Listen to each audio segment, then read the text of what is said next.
chers collègues, maa ngi baalu ak ñëpp di baal ak ñëpp ci weer bu tedd bi ñu jógee muy weeru tabaski waaye également di ziar sunu mbokku catholique yi ci pèlerinage marial bu Popenguine bi ñu jógee.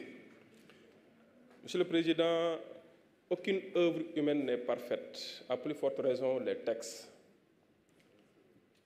su fekkee ni constitution lañ mën a modifier wala ñu changer ko modifier loi ordinaire yi comme loi organique yi di modifier décret yi wala arrêté yi pourquoi pas le règlement intérieur de l'Assemblée nationale.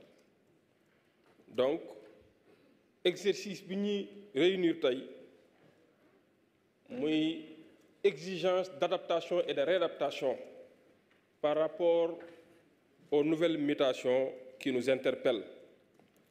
Monsieur le Président, c'est le lieu de rendre hommage à tous les membres du comité de révision et de rédaction. Je dis tous les membres, à savoir les présidents de groupe, le représentant des non-inscrits, les députés qui ont participé, l'administration de l'Assemblée nationale, votre cabinet, les membres de votre cabinet, les assistants parlementaires ainsi que les membres du service législatif. Pour dire quoi? Que, Monsieur le Président, lors de cet exercice de révision et de toilettage, j'ai constaté de la façon la plus manifeste que tous les membres étaient au-dessus des contingences politiques, des considérations partisanes, en mettant en avant la République, l'état de droit, la démocratie et l'intérêt supérieur de l'institution parlementaire, lieu par excellence du débat politique, du jeu politique. Monsieur le Président, le règlement intérieur soumis à notre appréciation a été ou est l'instrument qui règle définitivement, même si je considère que les textes ne sont pas du tout statiques, ils sont évolutifs, immuables, changeables. Monsieur le Président, ces textes doivent toujours s'adapter au nouveau contexte. Ce nouveau règlement intérieur nous a permis de régler la question, et c'est très important, de la procédure de levée de l'immunité parlementaire. Parce qu'il y avait eu un débat, et il était question, effectivement, de clarifier pour ce qui est de la procédure, mais également d'insister sur le respect des droits de la défense et de la présomption d'innocence. Monsieur le Président, ce nouveau règlement intérieur également nous a permis d'arrêter le débat sur la parité au moment de l'élection des membres de la constitution du bureau de l'Assemblée nationale, notamment de l'élection des autres membres du bureau, des vice-présidents, des secrétaires élus. Monsieur le Président, ce texte nous permet d'arrêter ce débat. Monsieur le Président, la décision par le Parlement de retransmettre, si le cas le nécessite, et sur autorisation de l'Assemblée nationale, de certains débats, même en commission. Là aussi, c'est une innovation pour permettre aux Sénégalais de comprendre que les députés ne travaillent pas seulement au niveau des plénières ou de la plénière, mais abattent un travail gigantesque au niveau des commissions permanentes.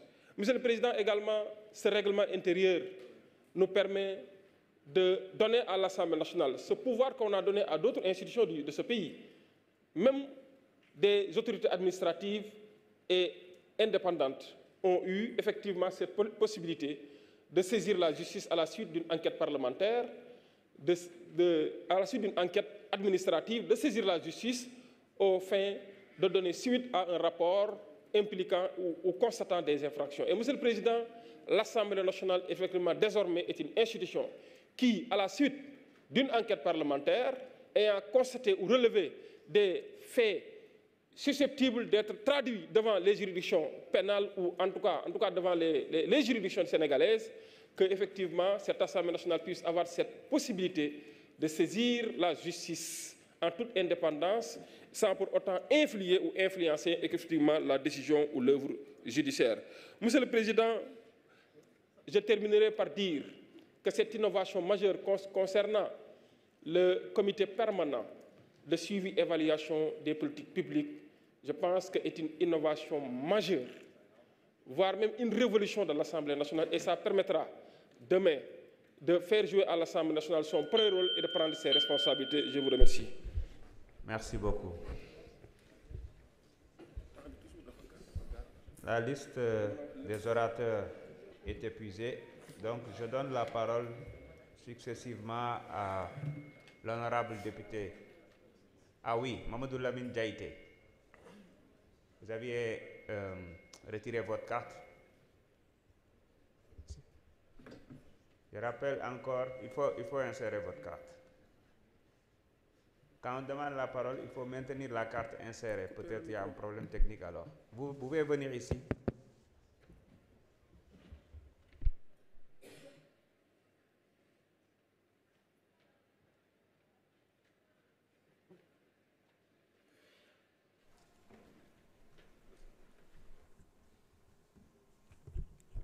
Merci beaucoup, Monsieur le Président.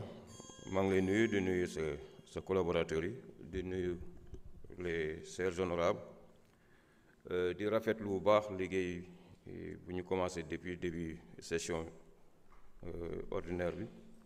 Donc de rafetlu vraiment le travail qui a été fait pour améliorer le règlement intérieur. Dama benn préoccupation rek, c'est par rapport au comité mis en place pour évaluer les politiques publiques. Dans le passé, on a vu des institutions refuser l'accès aux services compétents, maanaam la Cour des comptes, pour ñu mën a def seen évaluation. Et je voudrais savoir, est-ce que le comité bu ñuy taxawal ni aura vraiment les pleins pouvoirs pour participer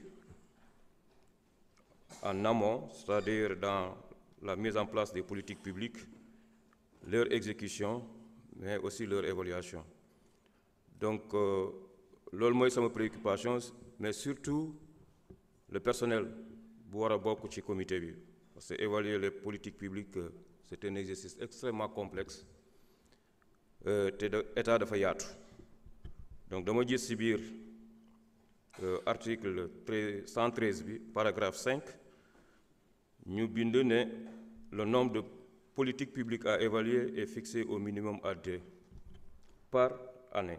Donc, je donne la rek, est-ce qu'il y aura une sélection sélective ou bien on fera un rôle, on jouera un rôle du moins comme le Cour des comptes du DEF, maanaam évaluer tous les secteurs d'activité yoo xam ne état bi engagé na ko pour résoudre les problèmes des Sénégalais.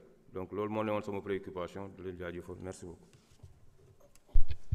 Merci, honorable.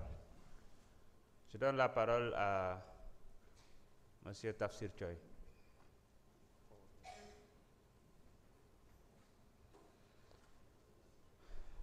Je rappelle que Monsieur Tafsir Choy est co-auteur de la proposition de loi.